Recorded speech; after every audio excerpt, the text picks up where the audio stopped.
Radio Náhuac presenta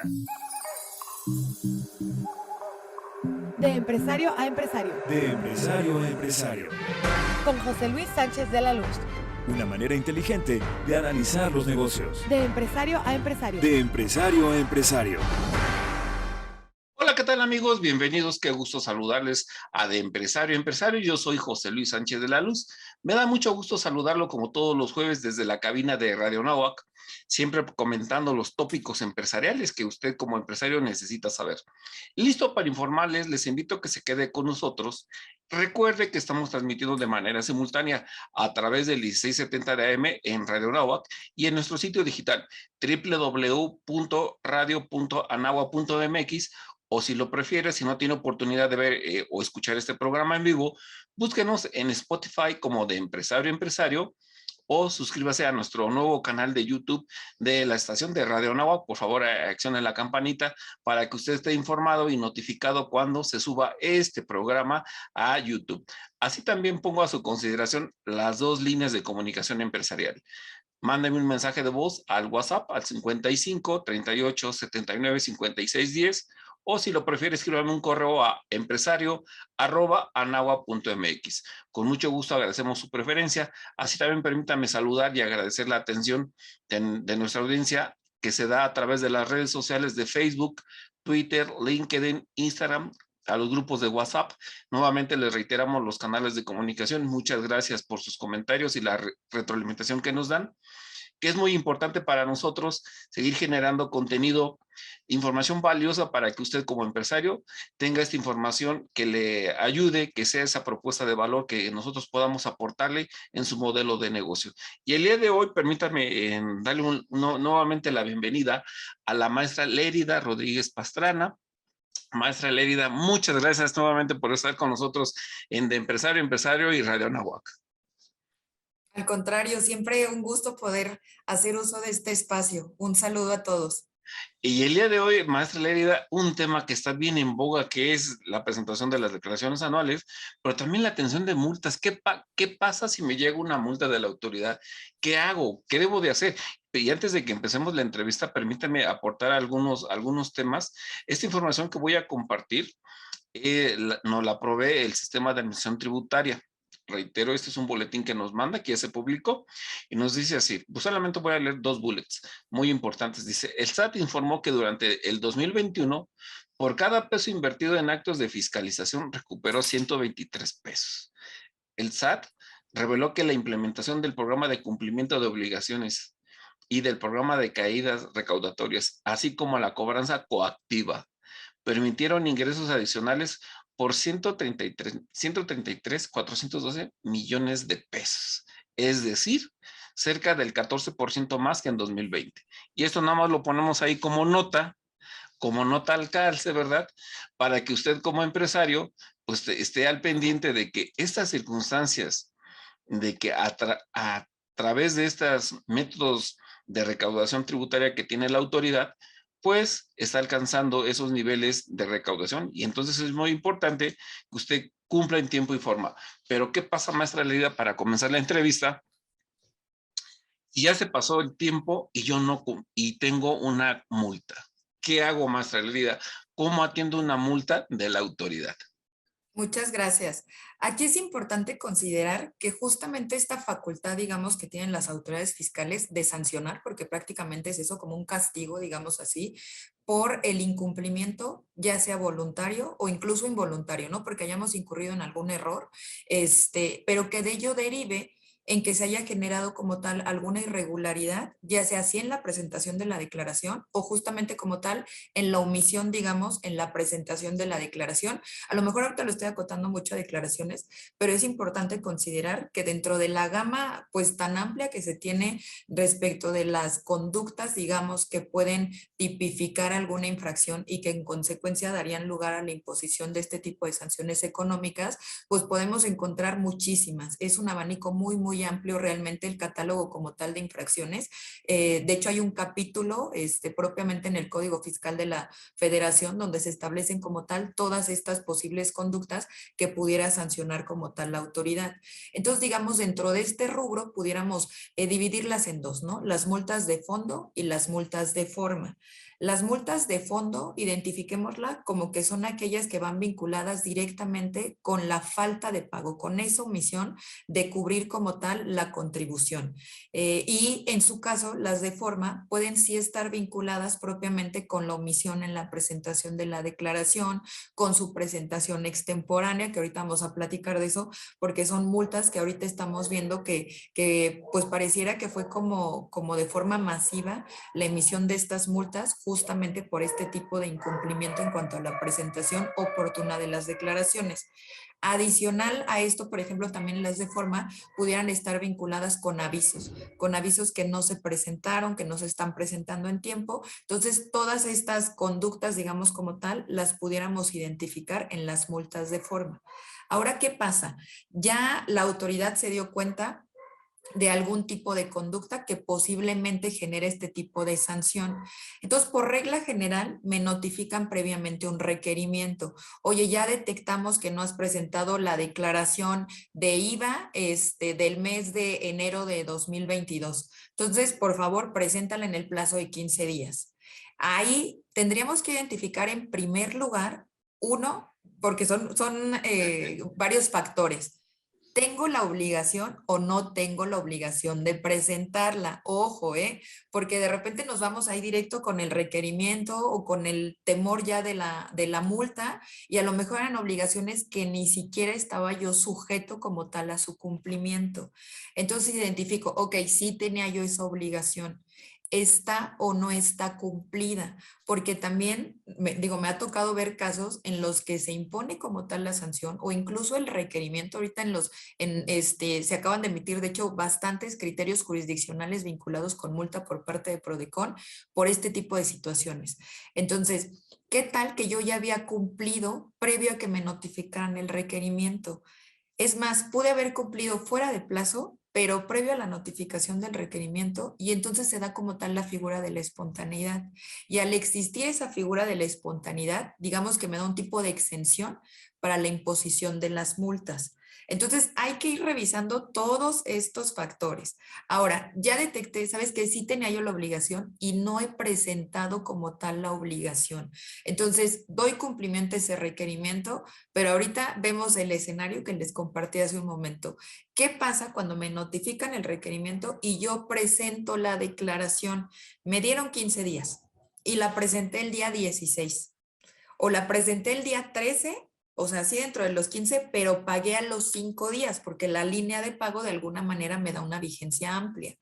Entonces, lo que estamos viendo es que la autoridad está emitiendo 2 multas por cada obligación que haya sido requerida. Entonces, ahorita yo nada más dije IVA, pero imaginémonos un contribuyente que además tenía que presentar declaración de retenciones de impuesto sobre la renta por salarios, de retenciones de impuesto sobre la renta por asimilados a salarios, el de IVA, su provisional de ISR. Ya son 4 obligaciones.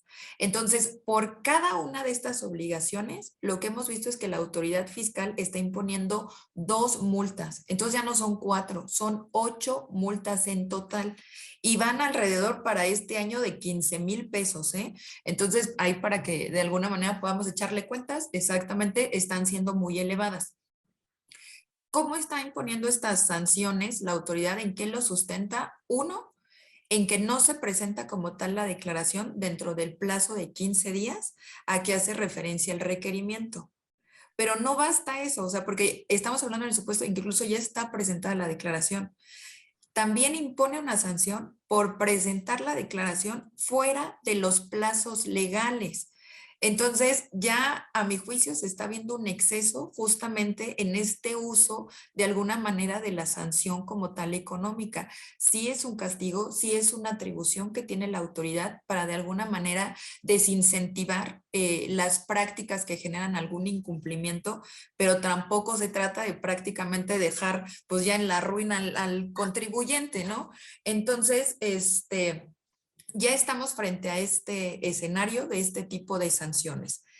¿Qué alternativas tenemos? Primero, por supuesto que tenemos la alternativa, siempre la vamos a tener, de acudir a una instancia jurisdiccional. Llámese recurso de revocación, llámese juicio contencioso administrativo, estas prácticamente serían las dos instancias, ¿no? Irnos a un recurso administrativo o acudir ya propiamente a un juicio contencioso ante el Tribunal Federal de Justicia Administrativa. ¿Para qué? Para que sea justamente a través de este órgano jurisdiccional que se someta como tal a su conocimiento esta ilegalidad que nosotros pudiéramos considerar, que hay que verificar también dentro de esa multa que se haya notificado debidamente, el tema de tipicidad, si efectivamente se está sancionando la conducta que se está realizando o realmente no hay coincidencia, muchísimos factores que se tienen que revisar para que se defina si sí o no es legal la imposición de esa sanción. Entonces tenemos como tal esa alternativa. Pero también hay que analizar, comentaba yo hace un momento, ¿qué tal que se configuró como tal la figura propiamente de la espontaneidad? Entonces tampoco era yo acreedor a la imposición de esa sanción. Esa como segunda. Otra alternativa que tenemos, y sí depende, aquí recordemos, en materia fiscal, muy difícilmente se va a dar una fórmula general para la atención de lo que pudiéramos considerar que es el mismo supuesto, aunque sea para diferentes contribuyentes. ¿Por qué? Porque sí hay que checar de forma específica cada uno de los supuestos. Entonces, por ejemplo, en Reglamento de Código Fiscal de la Federación, en el artículo 46, se establece como tal la posibilidad de que la propia autoridad cancele tanto el requerimiento como la multa. Si se acredita, esto es dentro del plazo de 6 días, digamos como tal, de que se haya notificado el requerimiento o la multa, si se acredita que previo a estos ya se había cumplido con la obligación. Entonces, de alguna manera, ir ponderando en qué supuesto estoy y cuál es la alternativa, digamos, a mi medida, para efecto de que yo pueda de alguna manera no verme afectado con el pago propiamente de esa sanción, además de que hay otro tipo de figuras o facilidades, digamos, como tal de pago. Esto es muy interesante. Ya pasamos esos escenarios. Ya me multó. Pensemos de que la multa procede porque soy un contribuyente que está inscrito en el RFC y omití presentar este tipo de declaraciones. En base a nuestro Estado de Derecho, ¿cómo puedo buscar yo como contribuyente y pensando de que la autoridad está mandando hasta 2 tipos de sanciones por cada obligación fiscal que yo esté dado de alta en el RFC y pensando, dicen los abogados, dar sin conceder, pensando de que la autoridad tenga ese derecho y que proceda, porque fue mi omisión para la circunstancia que las que usted plantea en este momento? ¿Qué posibilidades existen, buscando vía código, que exista la posibilidad de reducción de multas o un pago en parcialidades? Aquí, gracias. También hay que verificar, reitero, como de forma muy específica el supuesto de la multa, para que veamos de alguna manera qué es lo más conveniente para el contribuyente propiamente. ¿Por qué? Porque dentro de las posibilidades, digamos, de reducción como tal de ese porcentaje de sanción económica que le están imponiendo al contribuyente, podemos encontrar, por ejemplo, porcentajes que van del 20% por pronto pago, que eso basta simplemente con realizar el pago correspondiente para que se aplique como tal esa reducción. Pero hay incluso otro tipo de figuras que nos permiten obtener un porcentaje adicional. Esto depende muchísimo del tipo, digamos, de obligación que se haya omitido como tal, para que incluso sea procedente. A manera de referencia, tenemos como tal la reducción que se contempla en el artículo 70A del Código Fiscal de la Federación y de 74 también del mismo código. Estas dos figuras, digamos como tal, permiten una reducción incluso hasta del 100% de las multas como tal que se hayan impuesto, pero sí depende muchísimo incluso del tema de antigüedad en cuanto a la imposición de la multa, la propia utilidad que hubiera declarado el contribuyente. O sea, hay factores específicos respecto de los cuales va a aplicar cierto porcentaje al momento en el que se resuelva. Sin embargo, hay situaciones o requisitos con los cuales sí es importante que se considere para efecto de que se solicite, porque, ojo, esto sí me gustaría como que tengan la idea totalmente clara. Si nos vamos a alguna de estas figuras que estoy comentando, reducción en términos de 70A o 74 de Código Fiscal de la Federación, no son compatibles con controvertir esa multa. Entonces, si yo recibí la multa y en lugar de controvertirla, quiero solicitar la reducción en términos de alguna de estas dos figuras, entonces prácticamente estoy dejando fuera la posibilidad de impugnar esa sanción. Entonces, eso es bien importante que lo consideren. En cambio, si yo impugno y digamos que derivado ya propiamente de la tramitación de la instancia jurisdiccional, obtengo un resultado que no sea favorable y entonces esa multa adquiere el carácter de firme, todavía después podría yo como tal solicitar alguno de estos beneficios, pero no si lo hago en el orden que comenté, de primero solicitar la reducción. ¿Por qué? Porque se me va a ir el plazo para efecto de poder controvertir. Entonces, esto es bien importante que lo consideren porque pudieran ser, dependiendo, digamos, de la temporalidad en que se presenten o el orden en que se presenten, incompatibles estas figuras. Entonces, retomando el tema de reducción y de las facilidades que se dan justamente a través de 74 y 70A de Código Fiscal de la Federación, es importante considerar también que para efecto de acceder como tal a estos beneficios, hay que estar prácticamente al corriente en el cumplimiento de obligaciones fiscales. Entonces, si por ahí hay otras omisiones, no va a proceder. Entonces, prácticamente nos tendríamos que regularizar antes de, ¿no? Otro supuesto, respecto de contribuciones de las que son retenidas o trasladadas, por regla general no procede el que se concede este beneficio. Entonces, en el caso que comentaba del contribuyente que tuvo la omisión en la presentación de la declaración de impuesto sobre la renta retenido respecto de salarios o de asimilados a salarios, por esas dos multas no sería procedente la reducción porque justamente estamos en ese supuesto. Hay una excepción, que es que realmente no se hubiera realizado como tal esa retención o no se hubiera materializado como tal el traslado. Y entonces digamos que la cantidad sí va a salir propiamente del bolsillo del contribuyente. Se tendría que acreditar esto para acceder como tal a estos beneficios. Entonces, sí es importante acotar que para acceder a los mismos hay que verificar de forma particular omisión y situación fiscal de cada uno de los contribuyentes. Y esto es muy importante.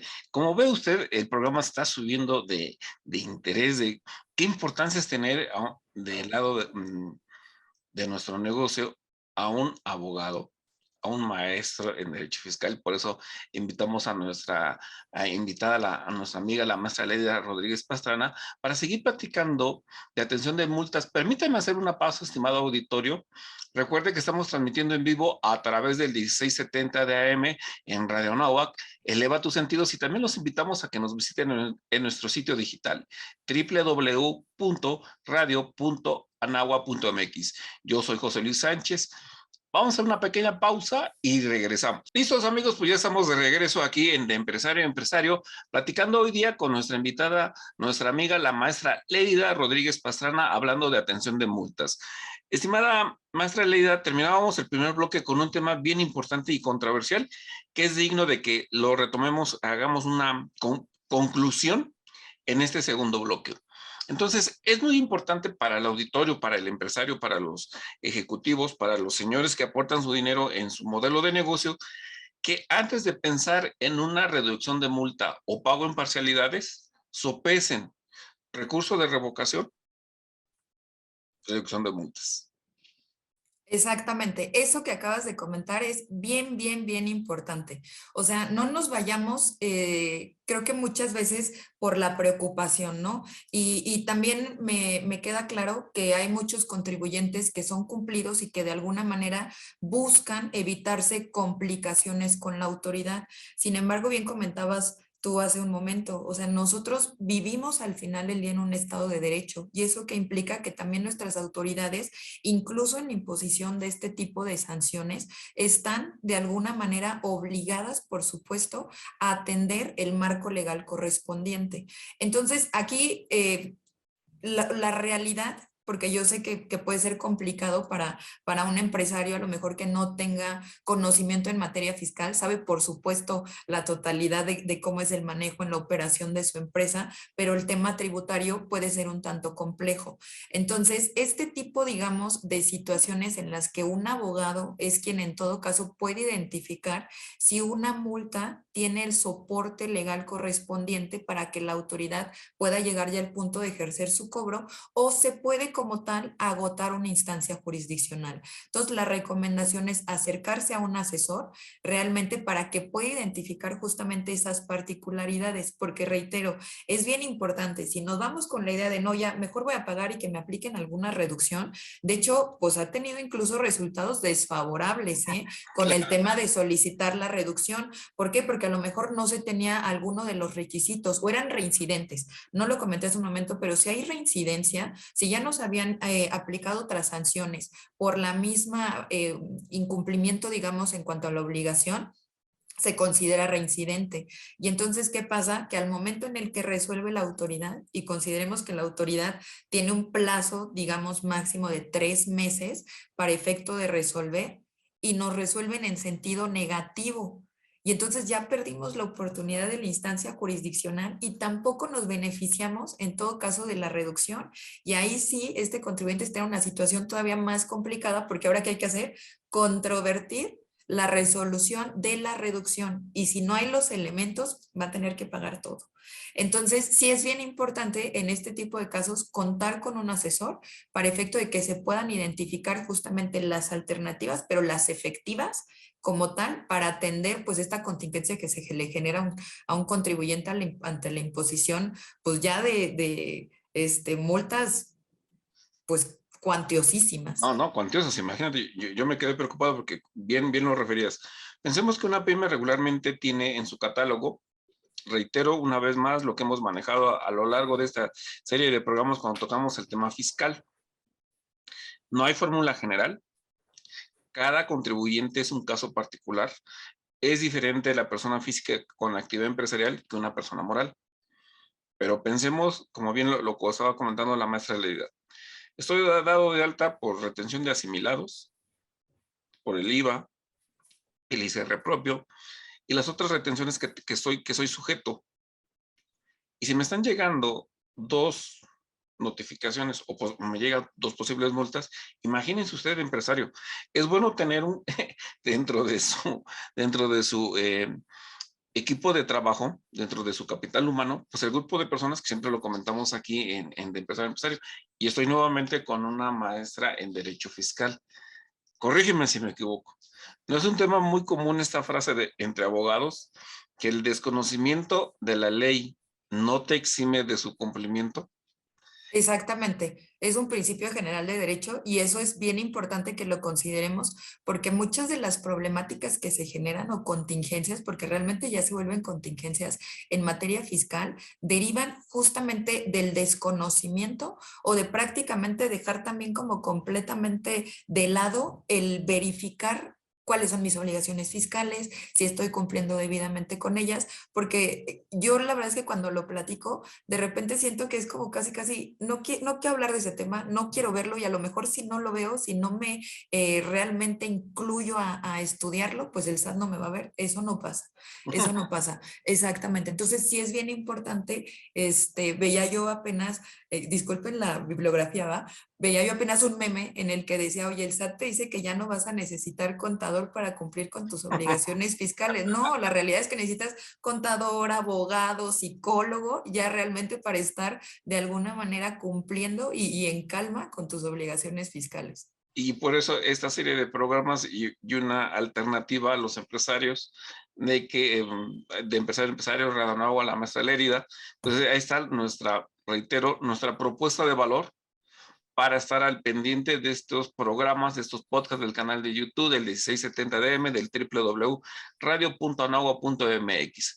siguiendo el tema, maestra Lérida, algo que también que está muy en boga hoy en día y que atañe a los contribuyentes, a los empresarios.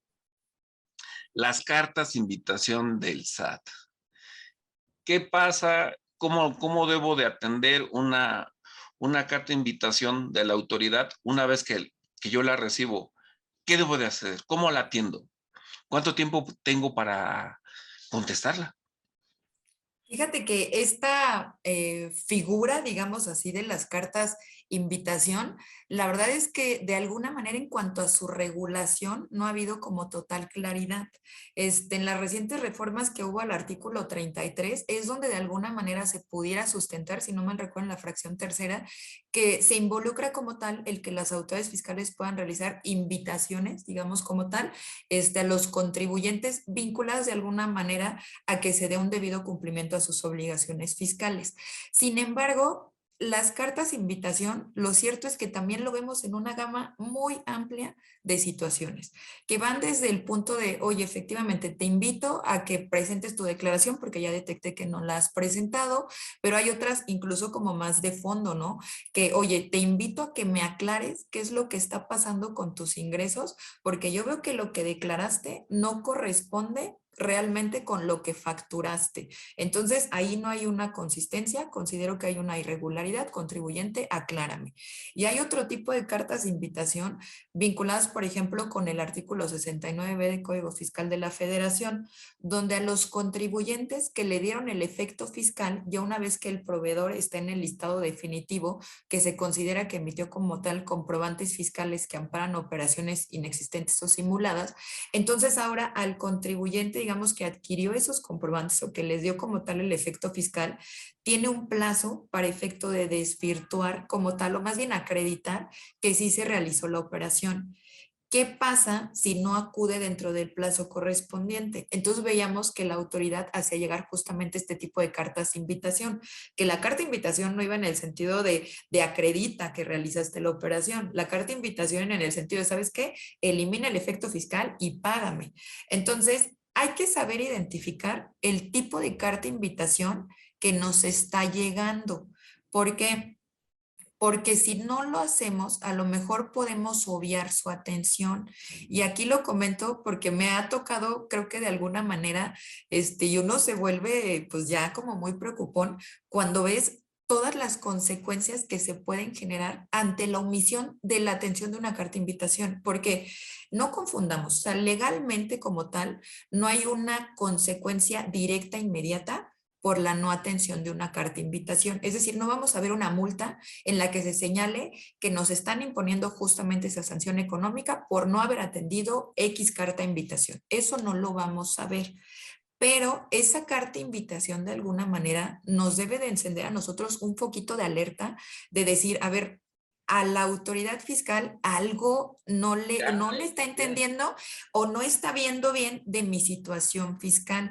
Les comento un caso, por ejemplo, cuando se veía antes directa la cancelación, digamos, de los certificados de sello digital. Y la verdad es que de repente se veía también un uso excesivo de esa figura por parte de las autoridades. ¿Por qué? Porque les funcionaba, ¿no? Les funcionaba para fiscalizar, les funcionaba para recaudar, sin ejercer las facultades directas en estas dos pues, actividades como tal.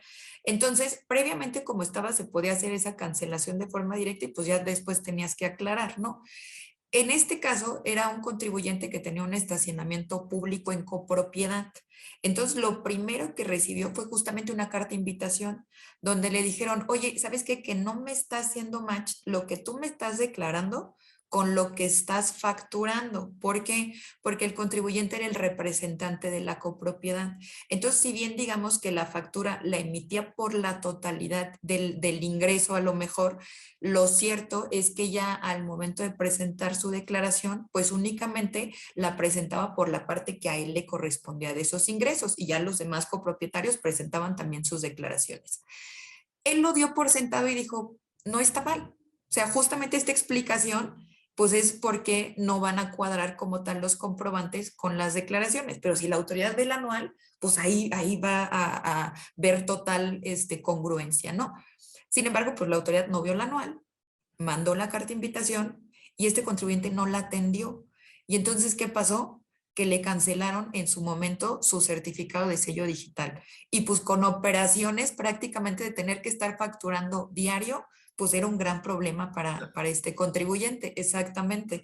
Entonces, este es como justo un escenario muy, muy evidente de por qué sí hay que identificar el tipo de carta de invitación y en su caso darle la atención correspondiente, porque tampoco creemos que es como totalmente complicado o muy complicado realmente la atención de estas cartas de invitación. ¿Por qué? Porque como no hay tanto formalismo en cuanto a su regulación, puede ser básicamente a través de una aclaración. Entonces, una aclaración directamente o por buzón tributario a través de un escrito libre o incluso en el apartado de aclaraciones donde de alguna manera vinculemos con la carta de invitación, pero sí darle de alguna manera la respuesta a la autoridad para evitarnos este tipo de consecuencias o peor aún, ¿no? Que ante la falta de atención, pues entonces nos inicien ya propiamente facultades de comprobación, visita domiciliaria, revisión de gabinete, una revisión electrónica, porque la situación del contribuyente, a pesar de que a lo mejor esté aún siendo sujeto al ejercicio de facultades de comprobación y no tengo un crédito,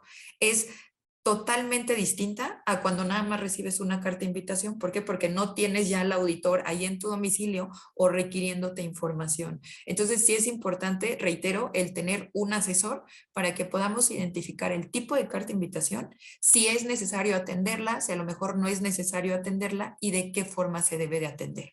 Y esto es muy importante, algo que también quiero que nos ayudes con información muy importante. Así como llegan estas cartas de invitación, también es importante generar que la autoridad, el SAT, está firmando acuerdos de cooperación con las demás instituciones, con el sistema financiero, con el IMSS, con el Infonavit, con la UIF y con todos aquellos dependencias en nuestro Estado de Derecho. ¿Qué pasa o cómo lo debemos de interpretar? Ahorita también digo, esta ya no es una carta de invitación del SAT, pero está sucediendo algo que esto es de la vida práctica. Ahora, nuestro banco del sistema financiero está llegando algunos avisos para que se actualicen los datos fiscales del cuentaviente. Entonces, yo soy José Luis Sánchez, estoy dado de alta por actividad empresarial y me llega esta parte. Me pide el banco azul o el rojo, donde usted tenga su cuenta bancaria, o el verde, y que actualice usted sus datos. Esto procede, maestra Lérida, la pregunta es, ¿esto procede cuando tú estás registrado, dado de alta en el Registro Federal de Contribuyentes? ¿Puedo yo cumplir esto pidiendo imprimiendo, reimprimiendo del portal del SAT mi constancia de actualización fiscal? Viene ahí mi RFC, viene mi cédula y se la entrego a la maestra Lérida, que es mi ejecutivo en el banco azul, rojo, morado, donde usted tenga su cuenta bancaria. ¿Esto es correcto? Aquí yo creo que hay varias obligaciones involucradas en materia fiscal con este tipo de avisos o solicitudes que están haciendo directamente pues ya las instituciones bancarias. Recordemos que justo para este año ya está como tal la obligación de todos los mayores de 18 años, incluso cuando no tengan actividad económica, tienen que darse de alta en el RFC, ya tienen que contar con un registro federal de contribuyentes. Ahora, si a mí me lo preguntaran como tal, yo no veo tan grave esa obligación en cuanto al puro registro, porque he visto lo grave de no darse de alta o que te dé de alta alguien y que tú no tengas idea de que ya te habían registrado.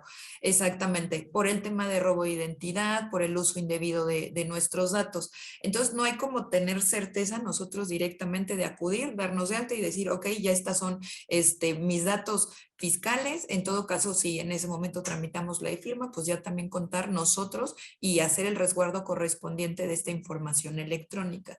Entonces, va vinculado de alguna manera, uno, con ya todos los que son mayores de 18 años. Yo creo que muchos escuchábamos que los jóvenes, pero es prácticamente la obligación es de 18 para arriba, ¿eh? O sea, no nada más son los que cumplen 18, de 18 para arriba, ya todos tienen que estar dados de alta en el Registro Federal de Contribuyentes.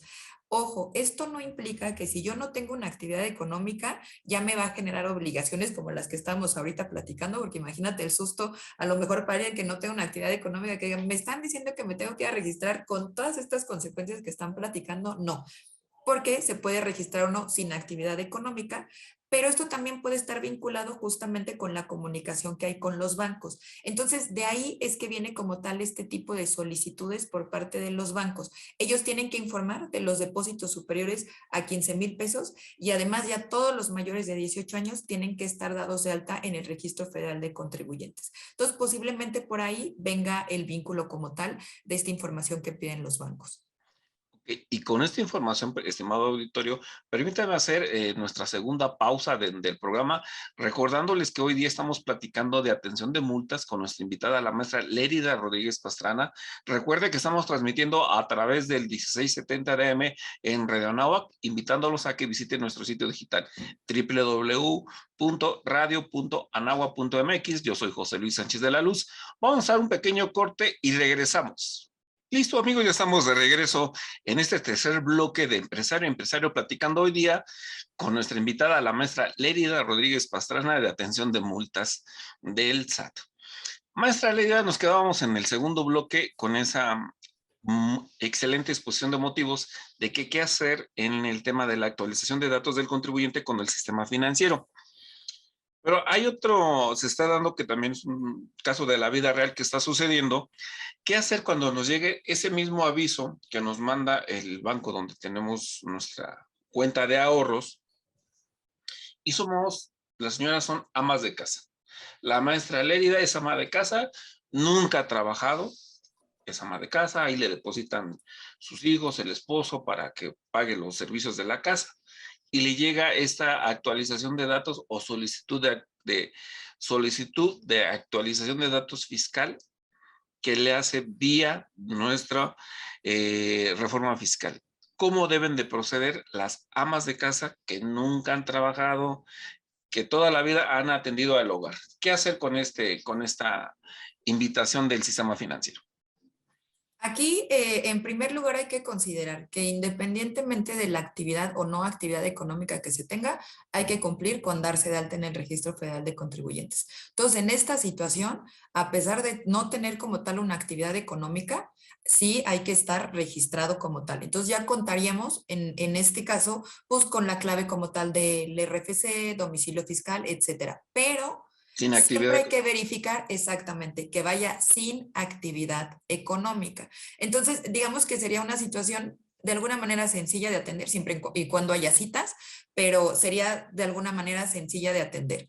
Ojo, aquí se involucraba otro tema, que era lo de los depósitos, ¿no? Por eso digo, es bien interesante analizar cada uno de los aspectos que de alguna manera impactan en el cumplimiento de una obligación.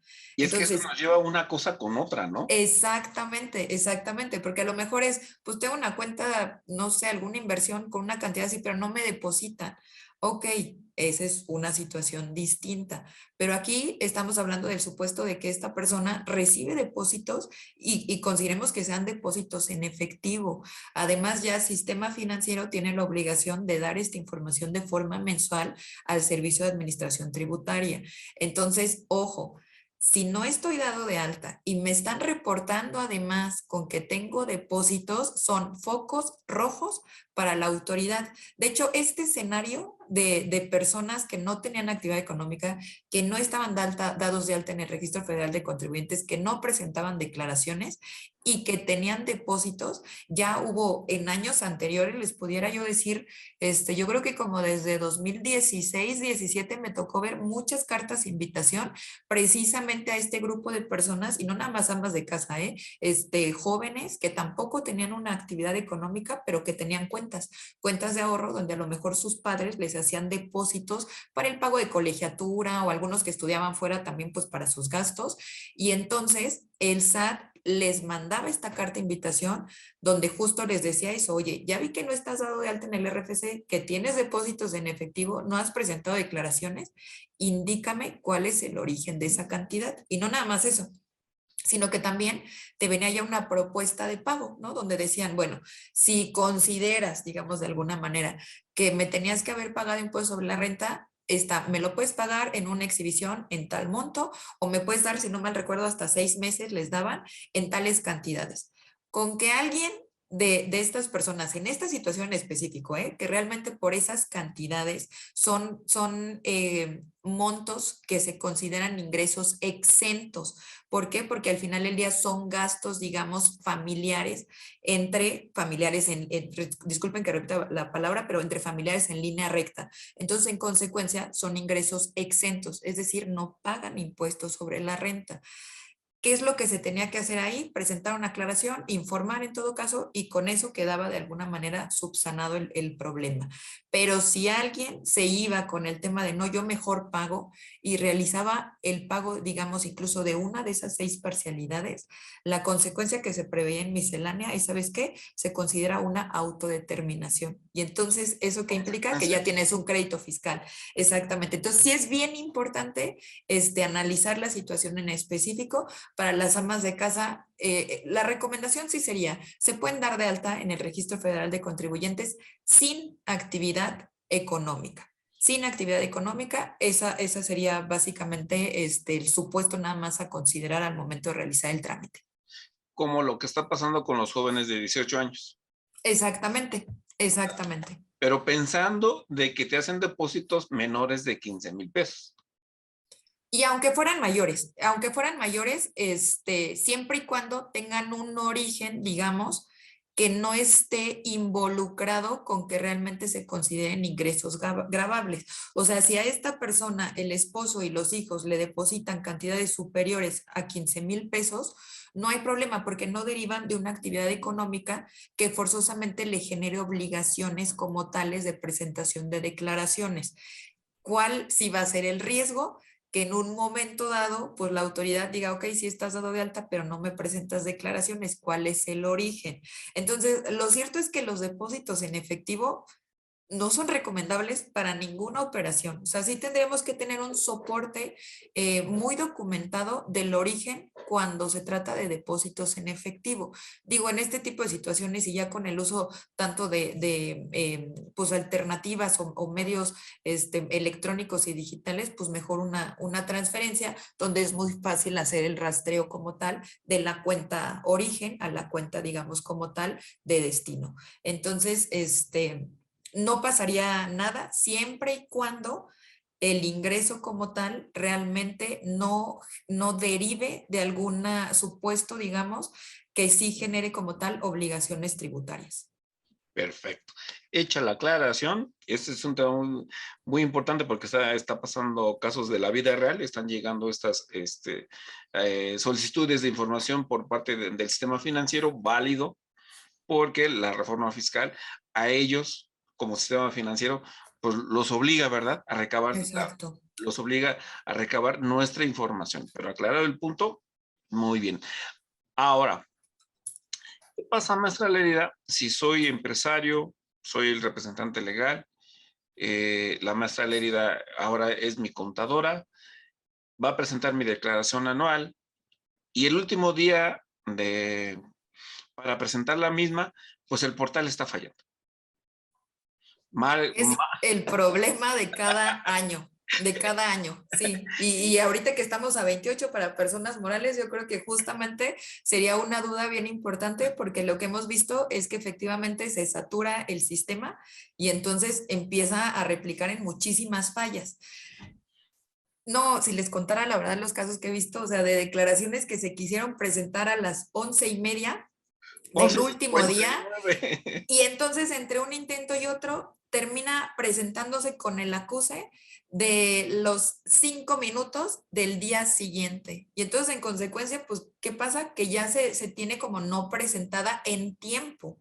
Entonces, y eso pues tiene muchas implicaciones, digamos, o consecuencias derivado de que no se presente como tal con oportunidad. Entonces, aquí es bien importante considerar, uno, el tema de prevención, procurémoslo hacerlo no el último día, porque ahí nosotros mismos empezamos a generar como complicaciones, ¿no? Lo cierto es que tenemos el derecho, por supuesto, de hacerlo hasta el último día en las 24 horas, pero evitemos riesgos. O sea, como asesores debemos de evitar riesgos. Ahora, ya estamos en ese escenario, estoy presentando una declaración en el último día y está fallando el portal. Aquí la complicación es acreditar que efectivamente el que está fallando es el portal Y no fue de la autoridad y no mi equipo de cómputo, no mi internet, no la configuración como tal de los sistemas que se requieren. Entonces, ¿cómo tendría yo que sustentar esto? Por favor, primero que sea en horario hábil. ¿Para qué? Para que se pueda de alguna manera tener comunicación en ese momento con el SAT o incluso presentar aclaraciones, ¿eh? Aquí el screenshot de como tal de la falla es bien importante. O sea, como tal, tener evidencia justamente de esa falla. Aquí la verdad es que yo recomendaría también contactar de inmediato a la Procuraduría de la Defensa del Contribuyente.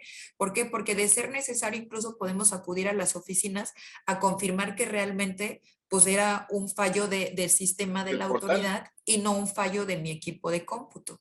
Entonces, si yo ya tengo toda esa evidencia y puedo comprobar que realmente fue una falla del portal, hay que considerar que en la propia miscelánea, si no mal recuerdo es la regla 1.6, se establece justamente ese caso, que en el supuesto, digamos, de que deje de funcionar el portal por alguna contingencia o alguna situación, se debe de considerar que se puede presentar la obligación al día hábil siguiente. Entonces, teníamos nosotros que impulsar, en su caso, la aplicación de esta regla. Entonces, para que tengamos conocimiento de la misma, pero siempre y cuando podamos sustentar, que digo, eso va a ser lo realmente complicado, que fue falla del sistema del SAT. Entonces, esas serían como tal las alternativas que tendríamos.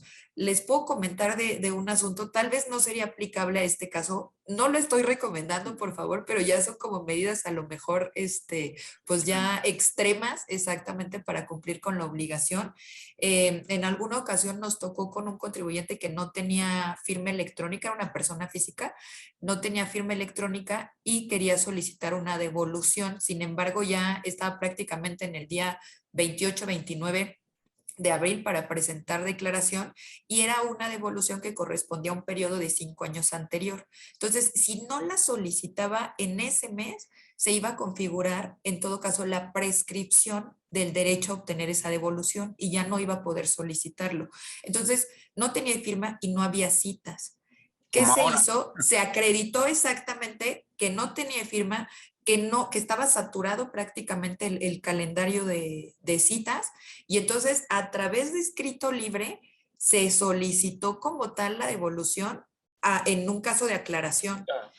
Digo, la verdad es que se complicó muchísimo el asunto porque obtuvimos una respuesta pues señalando que esa no era la vía, se tuvo que acudir ante una instancia jurisdiccional donde dijeron, oye, hay que ponderar, el propio artículo 17 constitucional te señala que de alguna manera tienes que resolver si tienes en su caso pues la cuestión de fondo aunque no se cumpla con la de forma, ¿no? Entonces, atendiendo justamente este principio, pues se le señaló a la autoridad que sí tenía que resolver y que no aplicaba la prescripción además. Entonces, a lo mejor en una situación análoga, pues ya en un caso extremo de desesperación, que se presente, digamos, a través de un caso de aclaración. No lo estoy recomendando, eso es importante, no le estoy diciendo háganlo, no lo estoy recomendando, atendamos a las vías correspondientes, pero bueno, hay que buscar alternativas. Y en tiempo y forma. Exactamente, En tiempo y exactamente. forma. Maestra Lérida, algo que también que se está renovando o que tiene una actualización frecuentemente son estos nuevos criterios sustantivos de la PRODECON. Aquí que nos puedes ayudar, me gustaría que nos aportaras algo en correlación a multas. Tenemos 5 minutitos más o menos, que nos pudieras a compartir algunos de cómo la misma Procuraduría va cambiando esta parte. Claro que sí. Fíjate que son criterios bien recientes, son jurisdiccionales en esta ocasión. Sí hubo sustantivos, pero no están totalmente vinculados con multas. Entonces les voy a compartir criterios jurisdiccionales, es decir, que fueron derivados del servicio de representación legal que proporciona la Procuraduría y que en consecuencia derivan más bien de fallos emitidos por un órgano jurisdiccional, pero atendiendo, por supuesto, a la forma o a la estrategia de defensa que presentó como tal la Procuraduría. Entonces, me llamó la atención que estos son criterios recientes, únicamente voy a hablar de los que se autorizaron en el pasado comité del 25 de marzo, es decir, hace prácticamente 3 días, y hay muchos justamente vinculados con el tema de multas. Entonces, por lo que veo, sí fue como un programa masivo el imponer este tipo de sanciones. Entonces, por ejemplo, respecto sí. Permíteme tantito, un segundo, permíteme. Claro. Entonces, rápidamente, nada más antes de ya comentarlos como tal estos criterios, sí es bien importante considerar, estos criterios no son obligatorios para la autoridad, son orientadores. Entonces, nos dan una idea de precedentes, digamos, de fallos favorables para el contribuyente que emitió un órgano jurisdiccional, que a los asesores, propiamente a los contribuyentes que vayan a agotar una instancia jurisdiccional, pues les viene como anillo al dedo para conocer este tipo de criterios. Entonces, de los más recientes, comento, el primero de ellos, le voy a dar lectura al rubro y se los platico rapidísimo, el criterio jurisdiccional 18 de 2022, no, perdón, ese está vinculado con una reconsideración administrativa 19 de 2022. Dice, multas formales. Resultan ilegales si la autoridad omite citar los preceptos legales en los que se contemplan las obligaciones cuyo incumplimiento le atribuyen al contribuyente, sin importar que se mencionen en el requerimiento previo de obligaciones. Va totalmente vinculado con una ilegalidad por la debida fundamentación y motivación. ¿A qué se refiere prácticamente para que podamos analizar como tal ya cuando recibamos la notificación de una multa, que en la multa se haya señalado el fundamento legal de la obligación omitida? Es decir, el artículo donde se señala que yo estoy obligado a presentar una declaración mensual de IVA, donde yo estoy obligado a presentar una declaración mensual por retenciones y pues sobre la renta de asimilados a salarios. Prácticamente a esto va vinculado y de no, tendremos una posibilidad, digamos como tal, ante una instancia jurisdiccional con este antecedente. Otro de los criterios que se emitieron también muy recientes está vinculado en este caso con también este tipo de multas en la que se señala, es ilegal la impuesta por no cumplir con la presentación de la declaración en el plazo de 15 días hábiles establecido en el requerimiento de obligaciones, si en el apercibimiento no se señalaron con precisión los preceptos legales que prevén la infracción y la multa que serían aplicables. Para quienes nos dedicamos al tema de defensa, siempre vamos a verificar que la multa, de alguna manera, el requerimiento con el que está vinculado, los dos cumplan con todos los requisitos de legalidad de un acto de autoridad. ¿A qué se refiere el que les acabo de comentar y lo que hemos visto? En el requerimiento te señalan, te doy 15 días para que presentes la obligación. En caso de que no, te puedes hacer acreedor a una de las sanciones establecidas en el artículo 82, fracción primera, incisos A y B, por ejemplo, del Código Fiscal de la Federación. Pero ya al momento en el que se notifica la multa, resulta que están aplicando como tal el 82, fracción primera, inciso D. Entonces ya no hay congruencia, requerimiento, multa. Digo, sé que nos queda ya prácticamente pues nada de tiempo, pero son de los criterios relevantes. De todas formas, se pueden consultar a través de la página de Prodecon y pues si me gustan también contactar a través de redes sociales, con todo gusto se los comparto. Muchísimas gracias. Maestra Leida, un gusto volverte a tener aquí en estos micrófonos, en esta cabina del 1670 de Radio Nova. Nuevamente estamos en efervescencia fiscal. Te vamos a seguir invitando para ir refrescando esta información, estas circunstancias que el contribuyente se topa día con día, casos de la vida real que le hacen mucho sentido al empresario, cómo actuar, qué no hacer y tener una alternativa para cumplir en tiempo y forma con su modelo de negocio. Muchas gracias por estar con nosotros. Al contrario, muchas gracias. Siempre es un gusto compartir con ustedes. A usted, auditorio, lo saludo. Muchas gracias nuevamente. Nos vemos el próximo jueves de Empresario a Empresario. ¡Chao! Nos escuchamos el próximo jueves para seguir analizando de manera inteligente los negocios. De empresario a empresario, con José Luis Sánchez de la Luz. En Radio Náhuac, 1670 AM. Eleva tus sentidos.